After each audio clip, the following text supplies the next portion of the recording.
좋아요 버튼을 눌러주시면 이게 화면이 멈춘다는 거를 지난번 여수 라이브 때 알았거든요.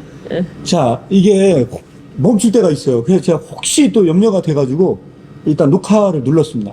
예, 녹화를 눌렀고요. 자, 그러면 지금부터 한번 이제 본격적으로 좀 같이 나누면서 오늘 중요한 주제들이 있기 때문에 한번 같이 한번 이야기를 나눌 예정입니다. 먼저 제가 이 고등학생 질문 다시 한번 말씀드릴게요. 그러면 제가 저를 위해 공부를 하고 돈을 버는 것은 어떻게 해야 하나요? 라고 이게 달아주셨어요. 그 다음에 제가 돈을 가지고 맛있는 음식을 먹고 사 먹는 좋은 옷을 사면 안 되나요? 이렇게 얘기를 했는데 일단 두 가지 질문에 대해서 1번과 2번을 묶을 수 있는 거죠? 네, 제가 1, 2번 두 개 질문에 대해서 제 나름대로 답변을 드리자면요.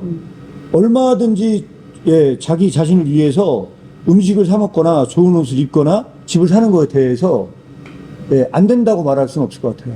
그렇죠. 예, 그리고 또 하나는 뭐냐면 세속적인 어떤 부분들이 뭐냐면 성공을 위해 노력하는 것이 과연 잘못된 거냐라고 만약에 묻는다고 한다면요. 좀 그거는 좀 다른 문제일 수도 있을 것 같은데 어떤 동기로 하느냐가 더 중요할 것 같다는 생각이 일단 들고요. 또 하나는 뭐냐면 성공을 위해서 노력하는 게 나쁜 건 아니다. 예. 지금 저희가 방송을 사실 지금 하고 있거든요. 방송을 하고 있고 또 이걸 할 때 목적이 뭐냐면요. 많은 사람이 보는 걸 생각하고 있기 때문에 사실 이걸 했어요. 근데 그걸 위해서 열심히 노력하는 것이 결코 나쁜 것은 아니다. 그래서 우리는 그러나 보통 사회에서도 그런 얘기를 합니다. 단지 이기적인 자신의 성공만을 위해서 노력하지 말고 가능하면 너의 재능을 가지고 사회에 기여할 수 있도록 하면 더 좋다고 이야기를 합니다. 네, 그래서 여기서 되게 중요한 게 뭐냐면요. 내가 어떤 일을 성취하기 위해서 열심히 노력하는 건 잘못된 건 아니다. 그래서 열심히 해야 된다. 학생의 본분으로서 공부를 열심히 지금 해야 된다라고 하는 건요. 꼭 해야 된다고 생각을 합니다. 그런데 이게 어떻게 조화를 이룰 거냐. 이게 우리가 기독교 가치관과 어떻게 조화를 이룰 거냐 하는 부분은요. 일의 완전성을 얘기하다 보면 나올 것 같아요. 그래서 지금 제가 이런 결론을 진 부분에 대해서 조금 더 구체적인 내용은 일의 완전성을 이야기할 때 그때 한번 다시 한번 이야기 나누도록 하겠습니다. 그럼 지금 일의 완전성을 먼저 얘기하고 갈 수는 없나요? 지금은? 앞에 이렇게 쭉 따라가다가 네. 완전성을 얘기해야 되나요? 여러 가지 완전성 중에 일의 완전성. 그럴 필요성은 없어요. 근데 일의 완전성에서 이거는 설명이 될 수 있다. 그래서 미리 말씀을 드린다고 한다면 왜 일이 완전한 거냐 라고 얘기를 할 때 지금 그럼 네. 답변을 해주신다는 거예요? 네, 할 수 있어요. 네. 네. 저보고 얘기해보라고요? 네, 네. 일의 완전성? 네. 저는 내용을 옳지 않으니까. 네. 네. 그래도 혹시 설명을 할 수 있는 문제는 또 다른 문제일 수 있을 것 같거든요. 그래서 혹시 적절하게 이거와 관련해서 설명해 줄 수 있으면 너무 좋을 것 같고요. 네. 그러니까 우리가 네. 저 같은 경우도 물론 이제 우리가 주님께 헌신하겠다 네. 이런 그 기독교인으로서는 대략 큰 마인드가 있잖아요. 네. 그리고 예수님께서도 너희는 먼저 네. 하나님의 나라와 그의 의를 구하라. 네. 그리하면 그 모든 것을 너희에게 더하시리라. 이렇게 네. 말씀을 하셨잖아요. 네. 그러니까 우리가 세상에서 많은 것들을 추구할 수 있어요. 네. 물론 또 그렇게 하라고 또 하나님께서 우리에게 뭐 달란트도 주신 것도 있고 여러 가지 것도 이렇게 허락하실 수가 있는데 우리가 일이라는 거를 꼭 그 어떤 목회자로서의 그 목양 예. 그리고 이제 저도 사모로서 이제 그거를 함께 돕는 그런 동역의 그 일 말고 예. 세상의 일을 생각하면 예. 이제 제가 학원 강사를 이렇게 좀 많이 했잖아요. 네. 그러면 이랬을 때도 제가 그 똑같은 강의 일을 할 때도 일단 그전에는 제가 이렇게 좀 하고 싶은 일이 있었는데 그 꿈이 어떻게 보면 좌절이 됐거든요. 좌절이 됐고 그리고 어떻게 보면 왜 저기 카톨릭에서 얘기하는 그런 냉담이라고 얘기하는 그런 게 있더라고요. 네. 좀 하나님 네. 저 삐졌어요 하는 그런 거. 네. 근데 이제 그러고 나서 또 이제 네. 너무 감사하게도 저한테는 복인 거죠. 하나님께서 이제 이렇게 부르신 그게 특별한 계기가 있었어요. 어떻게 보면 맞고 네. 간 거예요. 네. 그렇게 해서 그 계기로 제가 똑같이 학원 강사 일을 할 때 네. 이렇게 주님을 인격적으로 만났다고 이렇게 칭할 만한 어떤 그 계기의 전후에 제가 네. 제 마인드가 바뀌었거든요. 직업관이 바뀌었어요. 네. 그러니까 그 전에는 그냥 돈 벌고 어떻게 보면 그냥 나를 위해서 내 영광을 위해서 네. 예 어쨌든 뭐 이유 막론하고 지금 학원 강사를 하고 있고 그러면 나는 내 이름을 위해서 네. 난 프로야. 네. 그래서 나는 유명해질 거고 또 뭐 돈도 많이 벌 거고 이런 게 있었단 말이죠. 네. 그런데 예수님을 인격적으로 만난 후로는 내가 학생들을 지도한다는 게 네. 어떻게든 전도를 아이들한테 예수님을 전할 수 있는 네. 정말 너무 귀한 네. 잡이구나. 네. 이렇게 생각을 하고 제가 이렇게 좀 많이 바뀐 게 있어요. 그 네. 직업을 자체를 대하고 네. 제가 한 그게 네. 많이 바뀌었거든요. 네. 그러니까 그런 의미에서 봤을 때 네. 일의 완전성이라는 것이 나는 주님과 동역을 한다. 네. 응. 네. 하나님께서 예비하신 자들을 위해서 복음을 전하게 하실 때 나의 지금 이 일을 통해서 하신다. 네. 그런 생각을 한 거예요. 그게 일의 완전성이 아니에요. 우리가 일이라는 네. 걸 대할 네. 때 네. 어떻게 보면 그게 가장 가치 있고 숭고한 그런 네. 의미다. 네. 그런 의미에서 보면 이게 퍼펙션 아닐까요? 네. 일단 잘 말씀해 주셨거든요. 잘 말씀해 주셨는데 여기에서 책 내용을 토대로 지금 한 거를 말씀을 드리면 새와 백합은 아무리 많이 뭐 먹이를 물러다니고 많은 일을 한다 하더라도 새와 백합이 하는 그 모든 것은 일단 일이 아닙니다. 예. 새에게는 일의 개념이 존재하잖아요. 따라서 이것은 무슨 얘기냐? 일을 할 수 있는 인간은 새보다 더 완전하다는 증거예요. 그러니까 일단 1차적으로 이런 측면이 하나가 있고요. 네. 두 번째는 뭐냐면 이때 사람이 일을 할 때 그 일이 더 완전해지기 위해서는요. 하나님의 동역자가 돼야 됩니다. 하나님의 동역자가 돼야 되거든요. 그러니까 동역자가 돼야 되는데 그러면 어떻게 하나님의 동역자가 될 수 있냐는 거예요. 어떻게? 네. 그래서 사실은 제가 하나님의 동역자, 여기서 이제 오늘 이 고등학생의 이야기에 답변을 드릴 중요한 내용이 여기 하나 또 숨어 있어요. 네네. 자신을 위해. 자, 여기서 중요한 게 뭐냐. 아까 제가 여기 잘 한번 들어보시고 한번 따라와 주시면 좋을 것 같아요. 첫 번째는 아까 말씀드렸다시피 새와 백합은 새는 아무리 일을 해도 그것은 일이 아니다. 그것은 먹이를 물러 다녀도 새는 일의 개념이 없어. 근데 일할 수 있는 인간은 새보다 더 완전하다. 그래서 이 책에서는 무슨 얘기를 하냐면 위험에 대한 이야기를 해요. 아이나 아기 같은 경우는 위험이 닥쳤는데 그 위험을 인지하지 못하는 것이 아이의 완전함인가? 라고 질문을 던져요. 그때 뭐냐면 생계에 대한 염려. 새는 생계에 대해서 염려할 수 있는 능력이 없어. 예. 그런데 인간은 그 생계에 대해서 염려할 수 있다는 것. 그것은 위험을 먼저 인지한 것과 같다는 거예요. 이때 이것은 새보다도 완전하다는 증거예요. 그러면 지금 우리가 네, 완전하다는 단어의 의미를 네. 먼저 이제 세팅을 하고 들어가면 예. 어떤 그 존재가 있을 때 네. 그 존재에 네. 충실한 거 그걸 완전성이라고 봐야 되는 거죠? 그렇죠. 그 존재가 어떤 존재로 담느냐라고 했을 때 여기서는 더 명확하다고 생각하거든요. 하나님을 닮을수록 완전해져요. 그렇죠. 네, 인간의 완전성은 하나님을 닮을수록 완전해지거든요. 그래서 여기서 무슨 얘기를 하느냐, 이런 얘기를 해요. 사람이 일을 할 때 더 완전해지는 이유는 뭐냐면, 하나님께서 일하시기 때문에. 하나님께서 일하시기 때문에 사람이 일을 할 때 일하시는 하나님을 더욱 닮아요. 그래요. 예수님께서도 네, 네.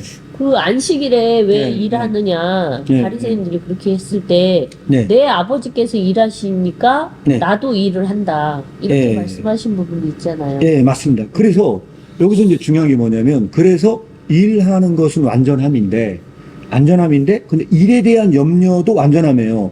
여기서 이제 더 해석하기가 애매한 게 뭐냐면, 염려의 완전성이에요. 그래서 이게. 염려 네. 자체도 염려 완전하다는 거예요? 자체가 인간의 완전성이라는 거예요. 그래서 이 부분을 어떻게 해석을 할 거냐, 이런 문제가 생기거든요. 그래서 이 책의 155페이지에서는 예. 뭐라고 나오냐, 생계에 대해서 염려할 수 있는 능력이 완전함이고, 이거는 뭐냐면, 사람이 고기성을 위한 억압된 표현이에요. 자, 여기서 중요한 뭐냐면, 인간이 굉장히 고귀해요. 근데 그 고기성이 억압된 형태로 나타나면 그것이 염려라는 거예요. 근데 여기서 네. 질문이 있거든요. 네, 네. 예수님께서 네, 염려하지 말라고 하셨잖아요. 네, 네. 특히 그러니까 생계에 대해서 염려하지 말라고 한 그 부분이 바로 뭐냐면 네, 공중에 나는 새를 봐라. 네, 네. 씨를 뿌리지도 않고 추수하지도 않고 네, 네. 거둬들이지도 않고 네, 그리고 백합도 네. 실을 스스로 뭐 뽑아서 네. 자아서 옷을 네. 만들어 입지도 않고 네. 그래도 솔로몬의 영광보다 더 아름답게 입었다? 네. 그렇게 말씀하신 게 우리 인간이 진짜 뭘 먹을까, 네. 뭘 입을까 네. 이걸 염려하는 게 이게 생계인 거잖아요. 네, 맞습니다. 근데 여기에 대해서 염려를 하지 말라고 하셨는데 네. 이거를 우리가 지금 염려하잖아요. 우리가 네, 솔직히 네, 말해서. 맞습니다. 근데 이걸 능력이라고 표현을 한 부분이 좀 네. 의아하네요. 네. 그래서 여기서 이게 중요한 뭐냐면, 이걸 어떻게 해석하느냐가 굉장히 중요하거든요. 네. 그래서 이게 동전의 양면과 같다, 저는 개인적으로 생각을 해요. 네. 염려를 하는 것 자체가 완전함을 나타낸다라고 하는 건 뭐냐면, 억압된 표현이라는 건 뭐냐면, 동물은 할 수 없기 때문에 동물은 할 피조물은. 다른 피조물은 할 수 없어요. 네. 하나님을 닮은 인간만 네. 일할 수 있기 때문에 네. 이거에 대한 염려가 역으로 생겨요. 부정성이. 한마디로 얘기하면 인간의 완전성이 부정성의 형태로 나타나면 그게 염려로 나타나. 근데 염려는 네. 예수님께서 말씀하신 걸 보면은 네. 결국은 네. 내일이라는 그런 불안. 네. 맞습니다. 그러면 어떻게 보면 그거는 결국은 마귀의 일인 거잖아요. 마귀가 우리를 생계를 염려하게 만들고 내일 일을 염려하게 만드는 거잖아요. 네. 그러니까 내일은 내일이 염려하게 하라. 네. 맞습니다. 네, 이렇게 말씀을 주셨는데, 네. 물론 이제 능력이라는 그 단어 자체에 대한 네. 해석은 맞다고 봐요. 왜냐면, 다른 모든 피조물들 중에서 염려할 수 있는 피조물은 인간밖에 없으니까. 네. 근데 인간이 어떻게 보면 하나님하고 제일 네. 닮은 거잖아요. 네. 그렇죠. 네, 하나님의 형상으로 만들어 주셨다고 했기 때문에. 네. 그래서 이제 능력은 능력이라고 인정할 수 있다고 쳐요. 네. 그런데, 이거에 대해서 염려하지 않아야 하는 게 인간의 완전성 아닌가요? 맞아요. 그래서 중요한 게 뭐냐면, 그래서 염려한다는 건 인간의 하나님의 어떻게 보면 형상을 닮았다는 걸 역설적으로 나타나는 건데, 이거를 여기서 좀 어려운 말을 뭐라고 설명해 이렇게 돼 있어요. 결국은 이 염려가 어디서 생겨나느냐? 이게 영원한 것과 시간적인 것이 언제나 서로 접촉해서 나타나요. 아, 예. 네, 그래서 여기서 좀 어려운 말로 표현되어 있어요. 시간과 영혼의 만남, 교차점? 그 교차점에서 염려가 나타나요. 음. 여기 설명대로 얘기하면 그래서 지난 시간에 혹시 기억하시는 분들 있나 모르겠어요. 지난 시간에 뭐라고 얘기했냐? 생계에 대한 염려는 비교에서 나온 게 아니야. 아름다움에 대한 거는 어떤 비교에서 올 수가 있어요. 예. 생계에 대한 염려는 비교에서 나타난 지식이 아니다. 자, 여기서 중요한 게 뭐냐면요. 생계에 대한 염려는 이 염려의 가능성을 지닌 건 인간밖에 없어요. 동물은 이런 염려가 없어.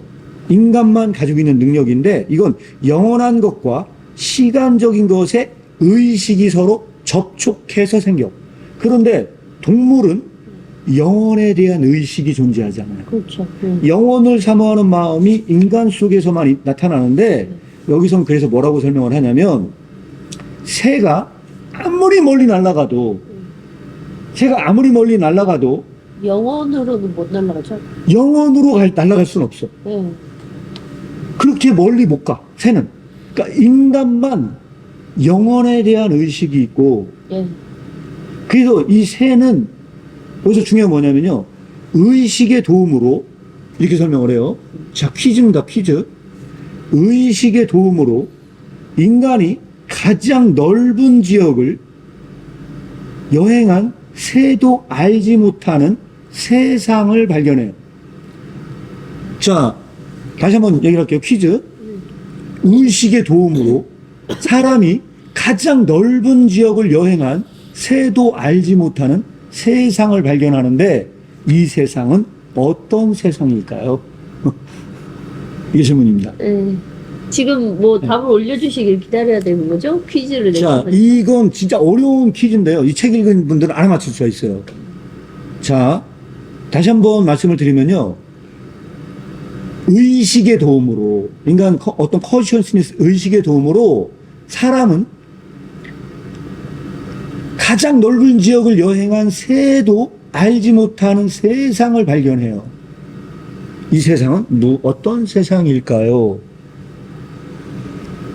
라고 얘기하면 이거는 어디 예, 지금 아메리카 대륙이라고 했는데요.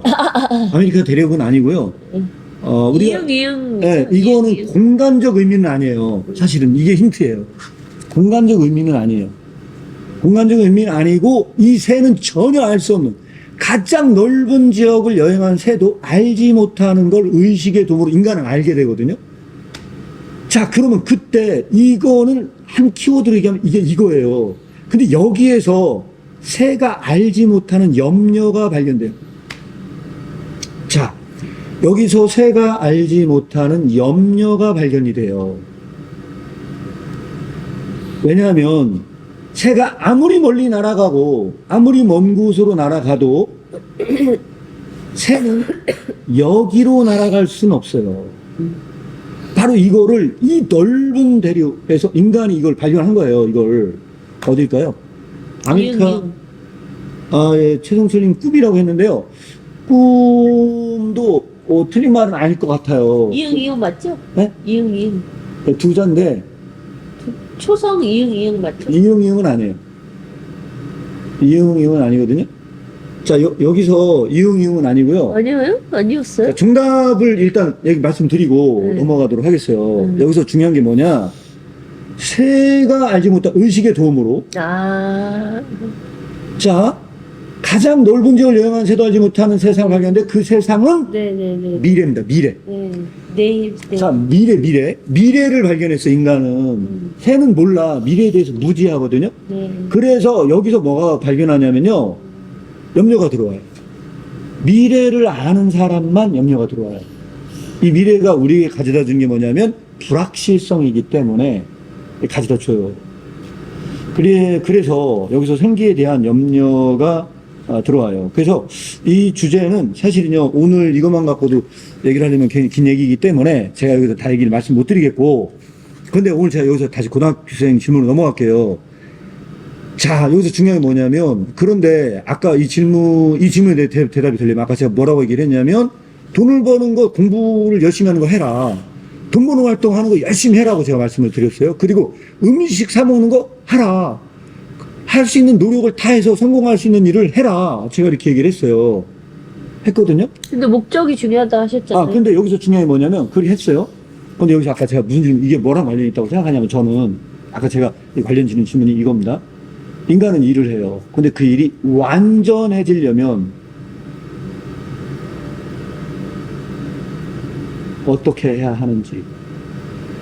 그러니까 일의 완전성이라고 제가 말씀을 드렸는데 새는 일하지 않지만 인간은 일을 해요. 모든 사람이 일을 해요. 근데 그 일이 완전해지기 위해서는요.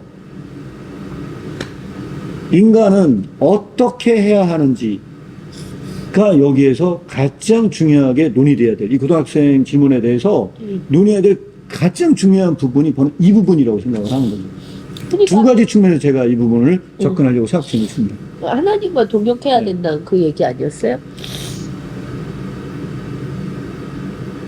자, 그 중에 뭐냐? 다시 한번 준비하겠습니다. 그럼 하나님과 동역했을 때만 이 일이 완전해지거든요. 하나님의 동역자가 됐을 때 이 일이 완전해지는데 하나님의 동역자가 되기 위해서는 어떻게 해야 될까요? 하는 질문과 맞닥뜨릴 수 있을 것 같아요. 그러니까 너희는 먼저 하나님의 나라와 그의 의를 먼저 구하라. 네. 너희는 먼저 그의 나라와 네. 그의 의를 구하라. 네. 이게 먼저 돼야 되는 거 아니에요? 그거는 3장의 주제로 넘어가는 거기 때문에 2장의 주제에 국한시켜서 만약에 일의 완전성을 논할 때 우리가 어떻게 하나님의 동역자가 될 수 있는가에 대해서 대답할 수 있으면 좋습니다. 어떻게 될 수 있나? 네. 그래서 어떻게 하나님의 동역자가 될 수 있냐. 일단 1차적으로. 네. 네. 어떻게 될 수 있나? 네. 어떻게 하나님의 동역자가 될 수 있겠냐는 거죠. 어떻게 되냐고요? 네. 하나님께서 우리를 써주시는 거 아니에요? 우리가 순종할 때? 우리가 순종할 때, 응. 하나님께서 써주신다. 응. 또 틀린 말은 아니거든요. 근데 하나님의 동역자가 된다는 건요, 이 책에서는 분명히 나와 있거든요. 아, 책이에요. 네, 책에서 분명히 또 나와 있고, 또 제가 해제에다가 써놨어요. 제가 못 봤을까요? 네, 기억이 안 나. 해제에다도 써놨는데, 네. 오늘 이 방송을 들으시는 분들은요, 네. 결정적인 질문이기 때문에 되게 중요할 것 같아요. 그래서 제가 해제를 여러분들이 마음에 합한 자로 말씀해 주셨는데 지금부터는요 적어야 될 수도 있어요. 되게 중요한 내용이에요. 자, 하나님의 동역자가 되는 방법에 대해서 제가 해제에다가 굉장히 자세히 써놨어요. 여기서 여러분들이 꼭 참고해야 될 내용 중에 하나가 뭐냐면 고난의 기쁨에서 나오는데 여기에서 하나님의 전능을 둘로 나눠서 설명을 해요. 하나님의 전능을. 예. 하나는 어떤 전능이냐? 창조의 전능과 네네. 사랑의 전능이에요. 그런데 여기서 창조의 전능은, 하나님의 창조의 전능은 크리에이티오 엑스 니힐로예요. 무로부터의 창조예요. 그 헬라어인가요? 라틴어예요. 라틴어. 네. 크리에이티오 엑스 니힐로. 예. 자, 여기 중요한 뭐냐면 하나님은 무로부터의 창조예요. 이 무로부터의 창조라는 건 이 대단한 능력자거든요. 그렇죠. 자, 이 하나님의 무로부터의 창조의 이 능력이 과연 이 최악 백합에게 배우라 있냐는 거예요. 무로부터 창조해내는 그 하나님의 능력에 대한 능력이- 어떤 암시가 네. 이 책에 있냐라고 봤을 때 있어요. 제가 봤을 때. 그렇죠. 우리가 네. 모든 피조물들은 아무것도 없는 상태에서 네. 하나님께서 지어주신 거잖아요. 그런데 왜냐하면 그 무로부터 창조하신 하나님에 대한 힌트가 어디 있냐? 예. 예술가로서의 하나님이 1장에 설명이 나와요. 예. 예술가로서의 하나님, 예.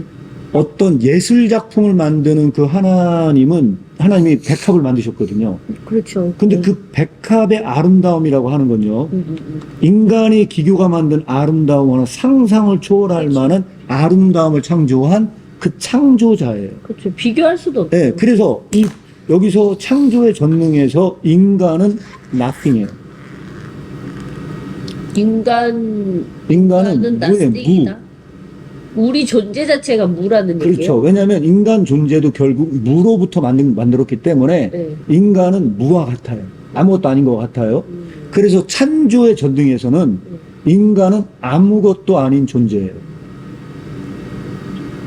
다시 한번 정리할게요. 네. 하나님께서 가지신 그 네. 전능, 네, 네, 하나님의 어떻게 보면 특성인 거죠. 네. 전능을 보면, 창조의 전능을 보면, 네. 인간을 무에서 창조하셨기 때문에 인간은 무이다. 예, 아무것도 아니에요. 뭐예요? 그러니까 창조가 다, 그러니까 다시 얘기해야 될 것 같아요. 우리 인간은 창조를 하셨지만 인간에 대한 창조만큼은 한 번으로 끝난 게 아니라고 했잖아요. 예, 그렇죠. 그런데 우리가 거듭나야 되는 거잖아요. 어쨌든 여기서 중요한 게 뭐냐면요. 전능자, 창조의 전능, 하나님의 창조의 전능 앞에서 인간은 아무것도 아닌 존재라는 거예요. 무에서부터 창조한, 인간도 그럼 무로부터 창조된 거기 때문에 인간은 무와 같은 거예요. 무에서 나왔으니까. 예, 그 무와 같다는 거예요. 예, 근데 사랑의 전능에서는 어떤 일이 벌어지느냐. 사랑의 전능에서는요. 사랑의 전능에서는요. 사랑의 전능에서는 이런 설명을 하는 거예요. 사랑의 전능에서는요. 다시 한번 이걸 설명을 하기 위해서 이 말씀을 얘기하면 더 나을 것 같아요. 예술가와 작품 사이의 관계예요. 예술가와 작품 사이의 관계에서 위대한 예술가에게 작품은 아무것도 아니에요. 왜냐하면 예술가는요, 다시 만들면 돼. 작품은 다시 만들면 되거든요. 예. 그러니까 예술가와 작품과의 관계는 동등한 관계는 아니야.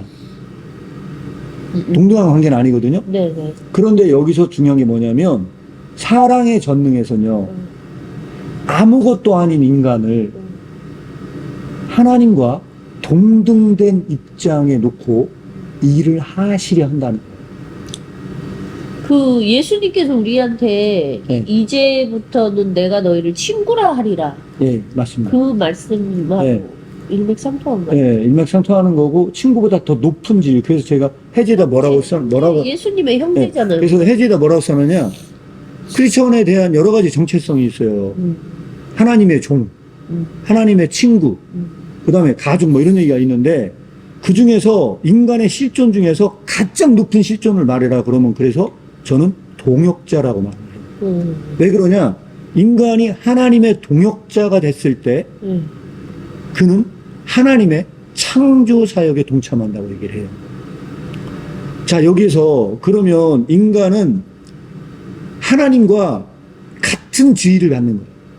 잠시만요. 네. 이게 그러니까 동역자라는 게 우리가 네, 뭐 목사님끼리든지 아니면 네, 목사하고 사목 네. 뭐 누가 됐든지 우리가 주님 안에서 우리가 동역자입니다. 그렇죠. 그러면 네. 하나님께서 우리를 예, 파트너의 그 지위까지 네, 올려주셨다는 게 그 네, 네. 동등하게 우리를 보신다는 거잖아요. 그렇죠. 근데 우리가 하나님과 동역자라는 게 성경적인 건가요? 네. 그 용어가 하나님의 있나요? 코워커라는 용어가 고린도서에 나와요. 네, 고린도서에 너희가 하나님의 동역자다. 라고 하는 그래서 그 각주에 보면요. 예. 제가 이 부분에 대해서 각주를 제가 여러분들이 지금 다 찾아드릴 수는 없는데 각주를 꼭 확인해 보시면 좋을 것 같아요. 이 책에 각주에 나옵니다. 네. 제 지금 기억으로는 정확하게 기억은 안 나. 고린도전서 3장 9절에 우리는 하나님의 동역자들이요, 너희는 네. 하나님의 발이요, 하나님의 집이다. 그 다음에 골로새서 4장 11절, 요한 3서 1장 8절. 자, 이 요한일서 1장 8절도 그러므로 우리가 이같이 하는 자들을 영접하는 것이 마땅하니 이는 우리로 진리를 위하여 함께 일하는 자가 되게 하려 합니다. 자, 여기서 동역자에 대한 개념이 등장을 합니다. 동역자에 대한 개념이 등장을 하는데 자, 지금 제가 이제 굉장히 중요한 얘기 말씀드린다고 했어요. 결국은 뭐냐면 하나님의 동역자라는 건 아까 제가 말씀드렸잖아요. 예술가와 예술 작품 사이의 관계에서 예술 작품은 예술가에 비하면 무한히 열등한 존재인데 하나님께 사랑의 전능에서는요, 인간을 하나님의 동역자로 만들어서 하나님의 파트너십을 갖게 해요. 그렇죠. 엄청나게 끌어올려 주신 거죠. 우리 그래서 그 하나님과 같은 레벨에서 일을 하게 한다는 건 어마어마한 상승이거든요. 그게 어마어마한 상승인데, 자, 이거 중요한 게 뭐냐면, 그런 동역자가 어떻게 될 수 있냐는 거예요, 하나님께. 여기에서 일에 대한 근본적인 개념이 나타나기 때문에 그래서 중요합니다. 네, 올리도록 하겠습니다. 지금 그 일의 완전성 이야기 하다가 여기까지 왔어요. 그래서 제가 다시 한번 정리 차원에서 설명을 드리고 여러분들과 이야기를 나눴으면 좋겠어요. 자, 여기서 아까 제가 이거를 알기 위해서는 이 책에서는 등장을 하지 않지만 고난의 기쁨에 나온 얘기가 굉장히 중요하다고 말씀을 드렸어요. 그리고 가능하면 이런 증상이 없기 위해서요, 좋아요를 안 눌러주시면 돼요. 참고해 주시고, 좋아요를 누르면 꺼져요. 이유를 모르겠어요. 네, 좋아요를 누르면 화면이 딱 중단된 상태가 되기 때문에, 그래서 이제 하여튼 그렇게 여수에서 그 폭죽 예. 화면에 나오고. 네. 네, 그래서 다시 한번 제가 설명을 드리면, 아까 얘기했던 거 중요한 개념이기 때문에 다시 한번 말씀을 드릴게요. 사랑의 전능과 창조의 전능은 구분을 해야 된다. 예. 그리고 창조의 전능에서 인간은 무로부터 창조됐기 때문에 창조의 전능에서 인간은 아무것도 아닌 존재다. 그러나 사랑의 전능에서는 하나님께서는 예술가로서의 하나님과 예술 작품과의 관계에서 예술 작품은 무한히 열등함에도 불구하고 사랑의 전능에서 하나님께서는 동등된 자로 만들어서 하나님의 동역자로 일하시길 원하신다. 예. 그때 하나님의 동역자가 되었을 때 인간은 완전해진다. 예. 일하시는 하나님과 닮기 때문에 완전해진다. 그런데 여기서 중요한 게 뭐냐면 새는 염려가 없어요. 예. 새는 염려가 없을 뿐만 아니라 새는 일할 수도 없어요. 예. 그래서 새의 순종과 인간의 순종은 엄밀하게 다르다. 새가 아무리 순종해도 새는 하나님의 동역자가 될 수는 없다. 예. 그러나 불순종하는 인간이 하나님을 닮아서 그가 하나님의 일에 동역자가 됐을 때 인간은 완전해진다. 이게 이제 일의 완전성의 개념에서 이게 굉장히 중요한데 여기에서 그렇다면 어떻게 하나님의 동역자가 될 것인가는 더 중요하기 때문에 그래서 오늘 제가 핵심적인 키워드의 질문으로 뭘 말씀을 드렸냐면 인간은 어떻게 하나님의 동역자가 되는가가 이 핵심적인 내용이기 때문에 여러분들에게 이 질문을 던져요. 자, 그런데 제가 답변을 하고 넘어가면 별로 재미가 없잖아요. 지금 홍준호님께서 아까 화면 예. 멈추기 전에 댓글 예. 달아주신 게 있거든요. 예, 예. 하나님의 동역자가 되려면 사람이 무가 되어야 비로소 하나님의 동역자가 될 수 있다는 의미인가요? 이거 맞는 거예요? 맞는 거예요. 자, 그러면 홍준호님께서 잘 올려주셨어요. 인간이 하나님 앞에서 아무것도 아닌 존재가 됐을 때만 인간은 하나님의 동역자가 될 수 있어요. 그러면 네, 네. 그 우리가 예수님의 대표적인 그 성품을 말할 때 네, 네. 겸손과 온유를 말하잖아요. 네, 네. 그러면 그 겸손을 무가 되는 전제 조건이라고 혹은 네. 둘이 같다고 네. 얘기할 네. 수 있나요? 아, 그래서 여기서 세 가지로 구분을 하셔야 됩니다. 오늘 얘기 들으시는 분들은 세 가지로 구분해 주세요. 첫째, 창조의 무와 다르다, 이 무는. 창조의 무는 진짜 크리에이티브 엑스 니힐로다 하는 이 무는 창조의 무예요. 네. 그러니까 이게 지금 우리가 얘기하는 아무것도 아닌 존재가 되는 건 다르기 때문에 네. 구분을 해라 하는 이게 하나 구분점이 있고요. 두 번째는 뭐냐면 실존주의에서 말하는 허무도 다르다. 이거는 크리에이티브 엑스 니힐로에 오히려 가깝고 우리가 지금 얘기하는 이 아무것도 아닌 거와는 전혀 다른 이 내용이기 때문에 니힐로에서 그 니힐 니힐이 맞아요. 이 니힐이 허무인 거잖아요. 예, 크리에이티브 엑스 니힐로에서 그 니힐이 똑같은 니힐이거든요. 예. 그래서 이 허무는 뭐냐면 인간이 살아온 그 삶이 아무것도 아니야. 아무것도 아니거든요. 근데 그때는 하나님 앞에서 아무것도 아닌 존재가 되는 게 아니고 예. 내가 지금까지 인생을 살아왔더니 그 일으켜놓은 모든 것이 다 헛것이구나. 하나님께서 이거는- 하셨어. 이건 어떻게 되는 거예요? 네? 하나님께서 하셨어. 그건 어떻게 되는 거예요? 하나님께서 하셨어를 이제 설명을 해야 되는 상황이 왔어요. 지금 이 지점에서. 네. 그래서 여러분들이 여기서 중요한 게 뭐냐면 이게 그 실존주의에서 말하는 그 허무주의에서의 그 허무가요. 전혀 다른 개념. 이건 전혀 다른 거예요. 왜냐면 내가 지금까지 해온 것들이 아무것도 아니야. 이거는 다른 말로 얘기하잖아요. 그래서 허무주의는 항상 뭘로 얘기하냐? 무의미예요, 무의미. 의미가 없어. 의미가 없어. 네. 내가 지금까지 살아온 삶이 의미가 없어. 예. 이거는 아무것도 아닌 기독교에서 하나님 앞에서 아무것도 아닌 존재가 되는 거하고는 완전 질적으로 다른 거기 때문에 그래서 오늘 여러분들이 여기에서 이거와 구분을 꼭 해라 네네. 하는 측면에서 제가 이 말씀을 드리고요. 예. 그러면 여기서 우리가 얘기하는 그 사랑의 전능 말고 네. 하나님 앞에서 아무것도 아닌 자가 된다는 것은 가장 적합한 표현이 이게 겸손. 겸손.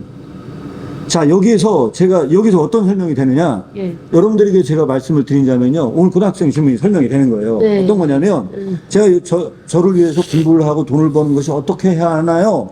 제가 돈을 맛있는 주고 좋은 옷 사입고 열심히 노력하고 성공하기 위해서 노력하는 것. 이 부분에 대해서 끝까지 노력하라고 얘기를 던지는 겁니다.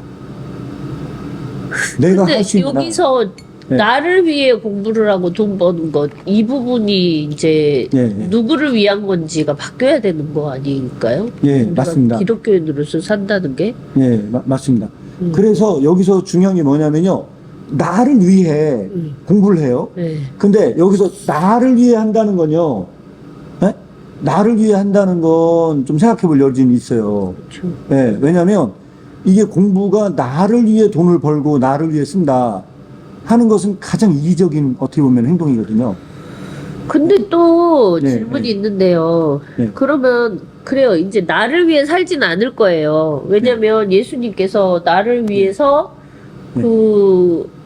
나를 위해서 목숨을 버리시고 또 네. 부활해 주셨기 때문에 네. 이제 그 은혜를 알았으니까 나를 위해 살진 않는단 말이에요. 네. 그러면 이제 네. 하나님을 위해서 산다. 나의 생명의 은인을 위해서 산다. 네. 이거는 이제 됐단 말이죠. 네. 근데 내가 주님을 위해서 공부를 잘해가지고 어디 뭐 높은 자리에 올라갈 거야. 내가 주님을 위해서 돈을 많이 벌어가지고 뭐 훌륭한 사람이 돼서 뭐 많은 사람을 이렇게 구제하고 뭐 할 거야. 이거는 좋긴 한데 기독교에서 얘기하는 그 고지론 그게 또 있잖아요. 네, 맞습니다. 예, 그러면 또 그 부분에서 또 좀 부딪히는 생각을 하게 된단 말이에요. 아, 그래서 오늘 이 주제가 제가 왜 말씀을, 중요하다고 말씀을 드렸냐면요. 사람이 높아지려고 하는 생각과 예, 점점점 낮아지려고 하는 생각에 대한 상충이 여기서 있을 수 있어요. 예, 인간은 낮은 곳으로만 가야만 하느냐, 아니면 인간은 높은 곳으로만 가야만 하느냐 하는 이 부분에 대해서 그럼 키르케고르의 생각은 저는 어떻게 생각을 하느냐, 그런 상황적인 맥락과는 좀 완전히 다르다고 생각을 해요. 그것은 어떤 사람은 점점 더 어려운 사람들을 돕는 과제가 주어지는 사람이 있는 반면 어떤 사람은 내가 열심히 노력해서 사회적으로 더 상승된 위치에 갈 수 있는 사람도 있을 거라고 생각을 해요. 예. 그거는 주어지는 환경과 상황에 따라 다르다고 생각을 해요. 본인의 믿음이고요. 네, 그런데 여기서 중요한 게 뭐냐? 아까 nothing이 돼야 된다고 했잖아요. 예, nothing이 돼야 된다고 하는 게 상황적 맥락에서 nothing이 되라는 의미가 아니야. 예, 여기서 이거를 오해하시면 안 돼요. 여기서 하나님의 동역자가 되기 위해서 아무것도 아닌 존재가 돼야 된다는 게 예. 사실은요, 가장 낮은 위치에 가서 난 아무것도 아니야 하는 거 하고 예. 가장 높은 곳에 올라가서 아무것도 아니야 라고 말하는 건요, 어느 것이 더 어려울 거라고 생각해요. 높은 위치에 가서 네. 내가 아무것도 네. 내가 이룬 게 아니야 이렇게 말하는 게 더 어렵지 않을까요? 그래서 이 얘기는 겸손은 그런 의미가 있다는 거예요. 그래서 뭐라고 얘기를 하면 스스로 판단하다에서는 그런 얘기를 해요. 어떤 얘기를 하느냐, 너의 힘으로 네가 갈 수 있는 최대치의 노력을 다해요. 그러면 예, 내가 주님을 위해서 예, 물론 이제 그 수단도 중요해야 되겠지만 예, 어쨌든 내가 주님을 위해서 정말 예, 예. 막 열심히 해가지고 예, 뭐 네로라 대통령도 되고 뭐 네로라는 뭐 유명 기업체 뭐 네, 네. 총수도 되고 뭐 장관도 되고 국회의원도 되고 할 수만 있다면 내 네. 능력을 동원해서 할 수만 있다면 네. 그렇게 해도 된다는 거예요? 본인의 노력을 다해서 사회적으로 저명한 인사가 된다. 할 수 있으면 저는 하라고 얘기를 해요. 그런데 여기서 중요한 게 뭐냐? 그런 사람이 될 수 있거든요? 될 수는 있는데, 여기에서 그의 그 마음이, 아, 내가 이렇게 했으니까, 내 능력으로 된 거야. 라고 하는 그 순간, 그는 하나님의 동역자가 되긴 하고요. 그건 그렇죠. 네. 여기서 그러면 뭐라고 얘기를 하냐? 오늘 텍스트에서 여러분들 꼭 확인할 게 하나가 있어요. 어떤 게 하나 있냐? 실 잡는 여공에 대한 얘기가 나와요. 여공이 양탄자를 만들기 위해서 실을 자아요. 이렇게 열심히 노력을 하거든요. 그러면 그래서 이마에 땀방울이 흘러서 땀이 흘러내려요. 그럼 이거 누가 일을 한 건가요?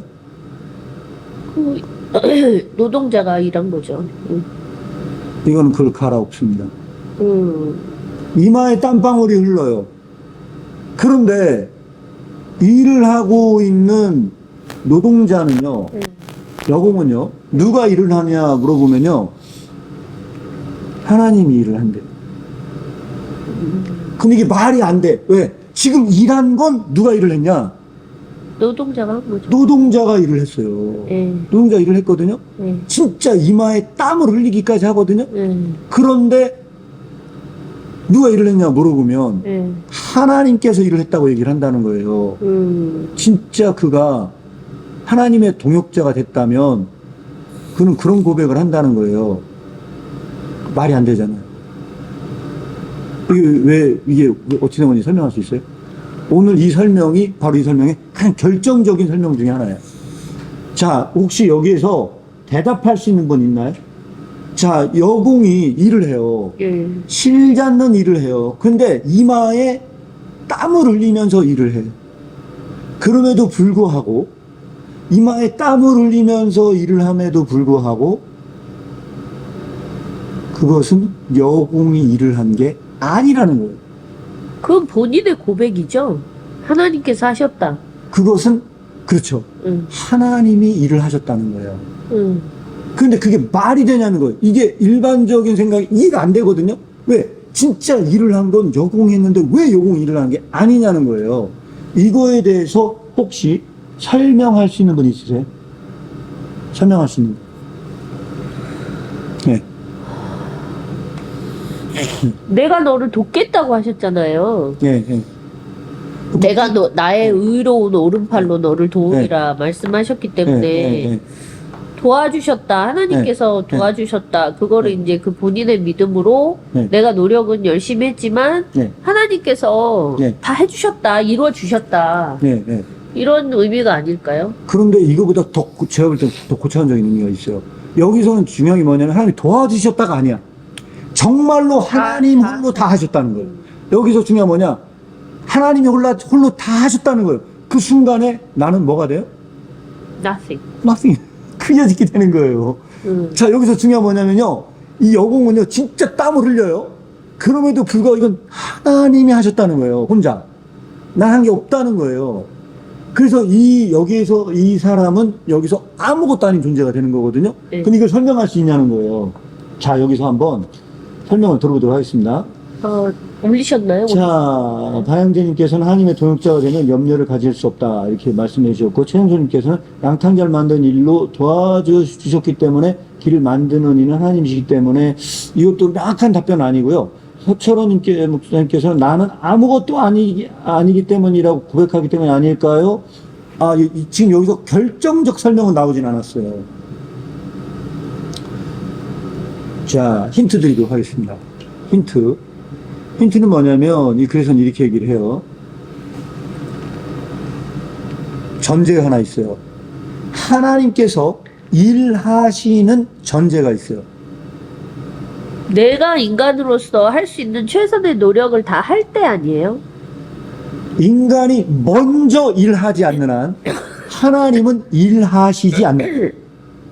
자, 이게 이 책에서는 이게 이제 전제라고 얘기를 해요. 뭐냐면 먼저 내가 일을 하지 않는데 하나님께서 일하시지 않는다. 네.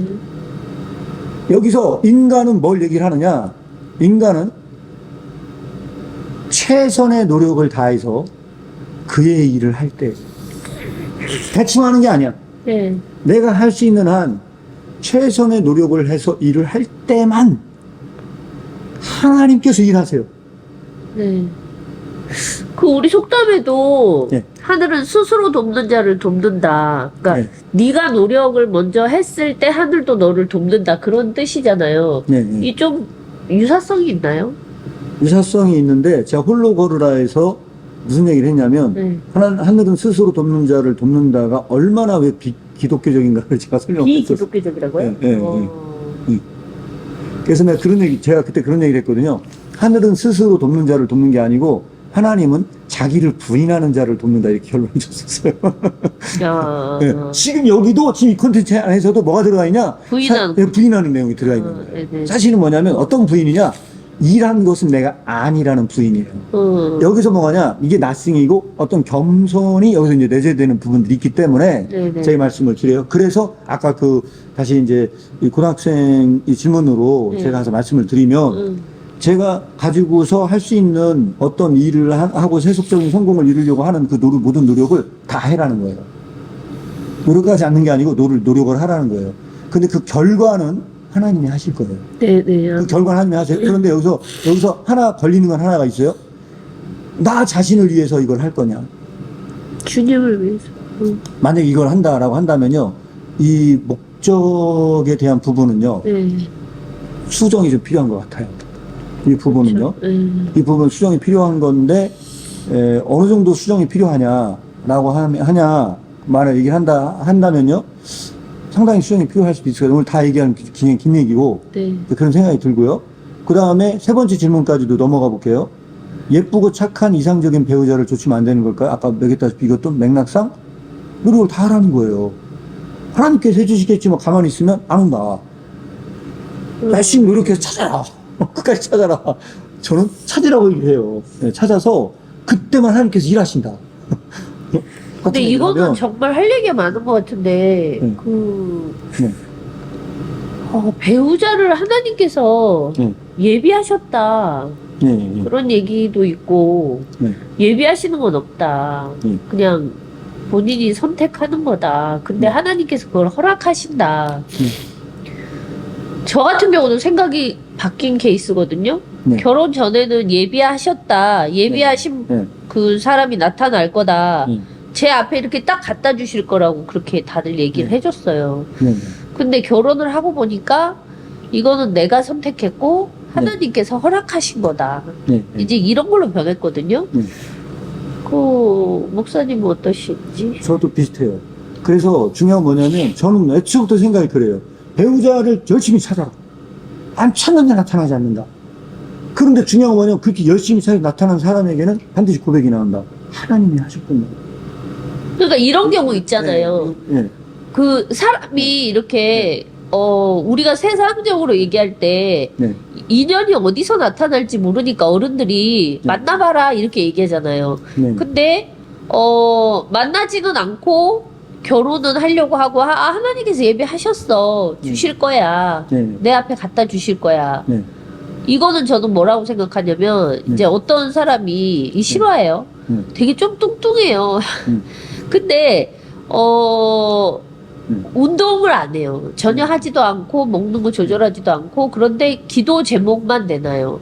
이렇게 살이 몇 킬로가 빠지게 해주세요. 근데 이거는 좀 노력하지도 않고 기도만 한다고 하나님께서 그냥 살을 그냥 쫙쫙 빼주시거나 이건 아니지 않아요? 그거는 제가 볼 때 기도도 아니에요. 그러니까 기도를 흉내낸 거고 좀 왜냐면 비슷한 케이스인가요? 네. 그렇죠. 그러니까 저는 뭐냐면 어쨌든 아까 제가 말씀드린 거거든요. 이 열심히 노력해 아니면 안 된다 이런 거고요. 그 다음에 4번 5번까지 갈게요. 지금 공부를 하지 않고 당장 성경책을 계속 읽어야 하나요? 공부를 해야죠. 공부를 하는 학생의 본부는 공부거든요. 그래서 만약에 성경책 짬내 성경 읽겠다. 너무 좋은 거죠. 그런데 더 중요한 건 뭐냐면 지금 당장 고3이 된다 그러면 공부를 해야 되겠죠. 모든 사람이 신학 공부하고 목사 공부하는 이거는 더더욱도 아니고요. 맡겨진 하나님께서 주신 소명이 있습니다. 근데 잠깐만 이렇게 4번으로 다시 넘어가면요. 예. 공부가 달란트일 수 있나요? 공부는 아니면 모든 사람의 의무인가요? 공부요? 네.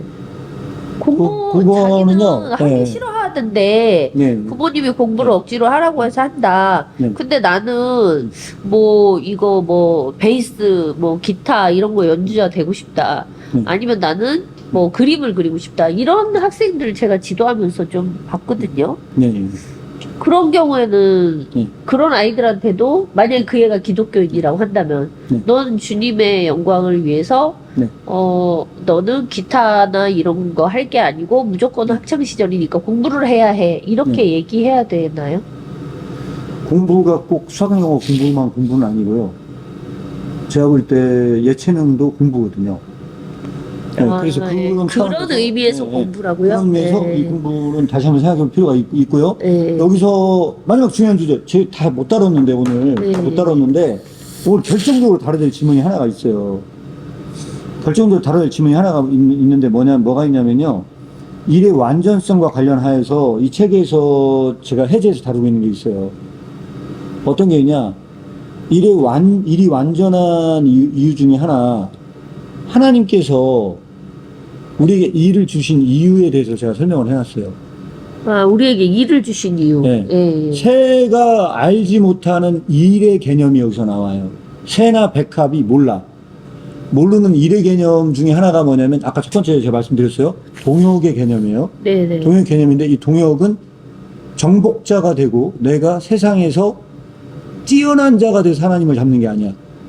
인간은 이 일을 할 때 하나님을 더 닮는데 이 예배 개념 설명이 안 나와서 여기 되는데 예배도 뭐라고 얘기하냐면 하나님 앞에 무릎 꿇고 네. nothing이 되었을 때 그가 예배자가 돼요. 네네. 그래서 이 예배자가 되는 거와 이 일하는 데 있어서의 하나님을 닮는 것은 같은 베이스야. 이것은 예. 겸손의 무가 됐을 때만 네. 그때만 하나님을 더욱 닮아요. 역으로 하나님을 닮아. 하나님은 세상의 지배자예요.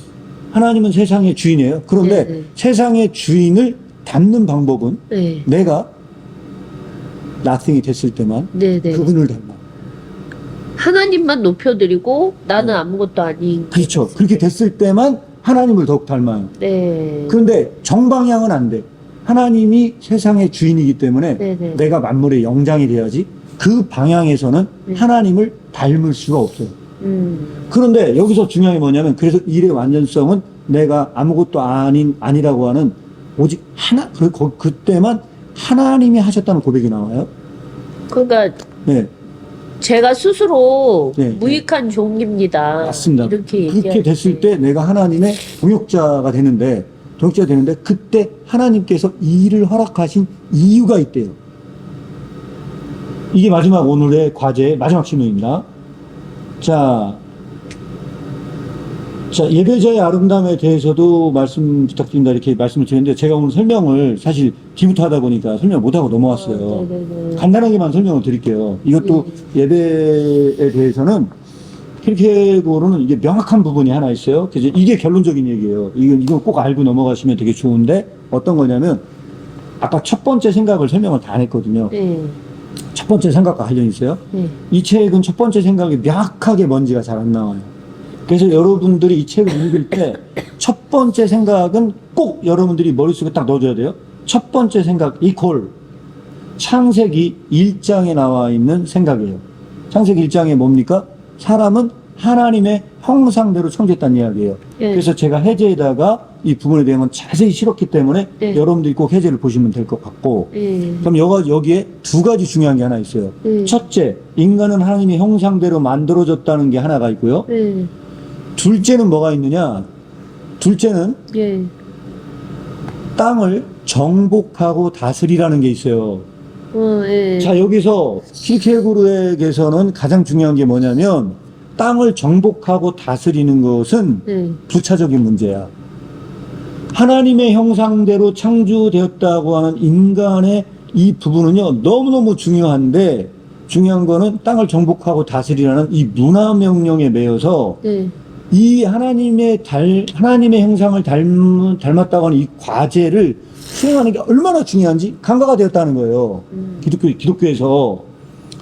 그러면 이게 얼마나 이 중요한 과제냐라고 했을 때, 인간이 해야 할 최대의 과제예요. 하나님을 닮는 것은 온 인류가 해야 할 가장 중요한 과제예요. 그래서 이거는 로마서 8장과 연관이 되는데 또 멈췄습니다. 잠깐만요. 자, 연결이 되려나 모르겠네요. 자, 연결이 혹시 됐는지 모르겠어요. 연결이 됐나요?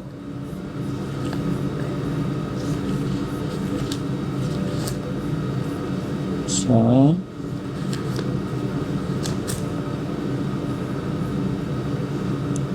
예, 다행히 연결이 된 것 같아요. 연결이 됐습니다. 그럼 계속 진행을 하도록 하겠습니다. 자, 여기서. 로마서 8장 말씀하셨죠? 로마서 8장에 보면요. 네. 아들의 형상이라는 말이 나와요. 네네. 정확하게 워딩을 제가 기억이 안 나는데, 그 아들의 형상을 담는 거예요. 너희는 다시 무서워하는 종의 영을 받지 아니하고 양자의 영을 받았으므로. 맞아요, 여기? 곧 아들의 형상을 닮아. 아빠, 아버지라고 부르지 네. 마. 아니, 거기 아니고, 네. 아들의 형상을 닮았거든요, 인간이. 결국은 뭐냐면, 여기서 이제 제자도가 나와요. 아버지의 형상. 그 아버지의 형상은 아들의 형상이고요. 믿는 자는 그 아들의 형상을 닮음으로써 협력할 선을 이룬다. 그쪽 근처에 나와요. 20몇 장 뭐 그쪽 근처에 나오거든요. 그래서 그 아들의 형상을 본받을 때만 인간은 완전해져요. 자, 완전성이라고 하는 거는 여기에서 나오는데, 이 완전성이라는 건 여기서 나오거든요. 그래서 예배자의 아름다움의 회복이 필요하고, 1차적으로. 두 번째는. 아들의 형상을 본받게 하기 위하여 미리 정하셨으니. 예, 맞습니다. 예, 그거예요. 결국은 뭐냐면, 아름다움의 회복이에요. 근데 이 아름다움의 회복이라고 하는 이 주제는 뭐와 가장 연관이 되느냐? 자, 지난 시간과 연관시켜서는 백합의 아름다움이에요. 백합이 아름다운데 이 백합의 아름다움은 오늘 얘기해요. 존재론적 아름다움이에요. 백합이 입은 옷은요, 존재론적인 옷이야.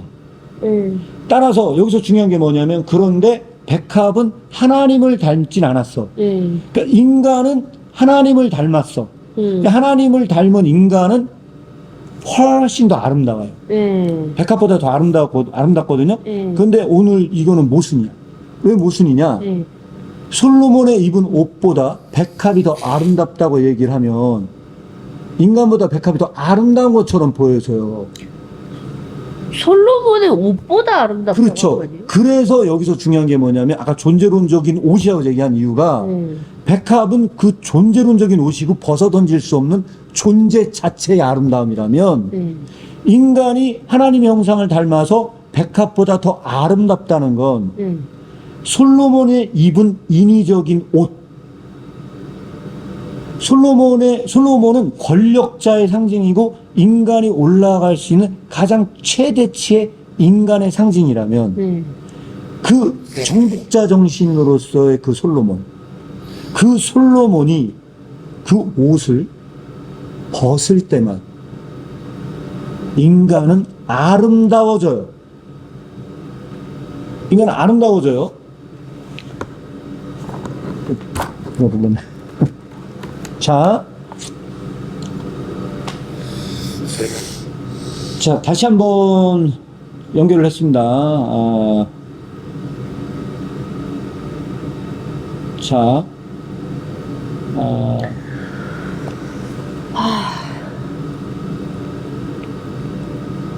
어쩌죠? 자, 다시 한번 연결을 했습니다. 연결했는데, 자, 좋아요 안 눌러주시면 감사하겠습니다. 자, 이게, 이 문제가 왜 생기는지 잘 모르겠어요. 근데 여기서 중요한 게 뭐냐면, 자, 제가 그런 말씀 드렸어요. 그래서 뭐냐면 정복자로서의 그 솔로몬이거든요. 이 솔로몬이 옷을 벗는다는 건 뭘 의미하는 거냐?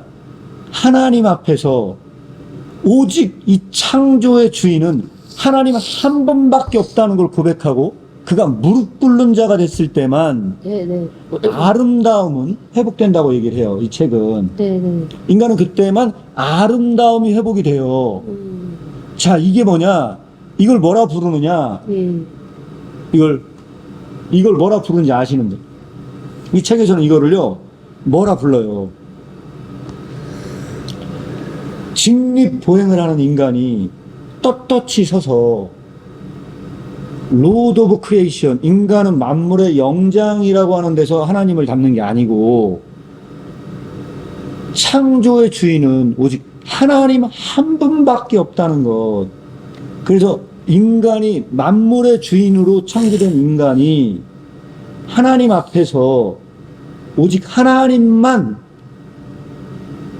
창조의 주인임을 고백하고 나아갈 때 이것을 뭐라 불러요? 아시는 분? 그게 기다려줘. 네. 불러주시고. 지금 혹시 구원이라고 말씀해 주셨는데 구원은 아닙니다. 하나님 앞에서 무가 됐을 때 인간이 아름다워진다는 건 잘 말씀해 주셨거든요. 이게 이제 우리가 얘기하고자 하는 무가 이게 크리에이티브 엑스 니힐로와 다른 무라는 거예요. 이게 크리에이티브 엑스 니힐로하고는 이게 다른 무예요. 그러면 이게 진짜는 어디서 나오느냐? 자, 이거 혹시 이게 뭔지 아시는 분 있어요? 책에서는 뭐라고 설명이 나오는데 지금 네. 최성철님 이거 질문에 대답으로 해주실 거 아니에요? 네. 예배자의 아름다움에 대해서 말씀드리는 게 예배자의 아름다움이에요. 그래서 이 예배자의 아름다움이 어떻게 만들어지냐를 좀 설명을 드리니까 좀 왔는데 올려주시는 분이 없어서 그냥 말씀을 드릴게요. 여기에서 이걸 뭐라고 하느냐? 이걸 예배라 불러요. 네.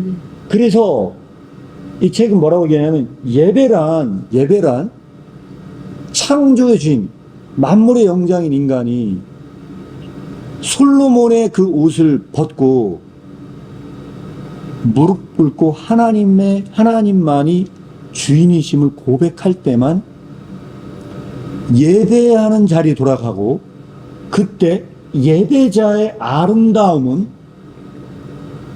회복돼요. 자, 지금 아까 제가 설명을 오늘 얘기하다 뒤부터 설명하다 보니까 뒤죽박죽 설명이 됐어요. 그런데 뒤죽박죽 설명이 됐는데 일의 완전성과 예배자의 아름다움은 같은 개념이에요. 사실은 어떻게 보면. 왜? 그는 거기에서 아무것도 아닌 존재가 되는 거예요. 아무것도 아닌 존재가 되는 거거든요. 그래서 결국은 뭐냐면 이게 세아 베파백의 베오라의 2장 너무너무 중요한 내용이 여기에 숨어 있기 때문에 말씀을 드려요. 그리고 오늘 그 마지막 하나 더 다루고 끝낼게요. 자, 마지막 오늘 중요한 개념 하나만 더 다루고 끝내는데 이 책에는 등장하지 않는 내용이고 해제에만 들어있는 내용이에요. 그래서 제가 여러분들에게 이 내용은 뭐냐면 하나님께서 아까 그 염려의 완전성을 말씀을 드렸었잖아요. 염려의 완전성은 이건 억압된 의미에서 인간의 고기성이 억압된 의미에서만 완전성이에요. 약간 뉘앙스가 달라요.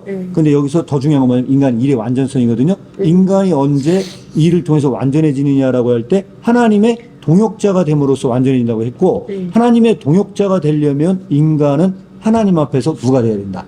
얘기를 했고 그때 사랑의 전능은 아무것도 아닌 인간을 대단한 존재로 만들어줘요.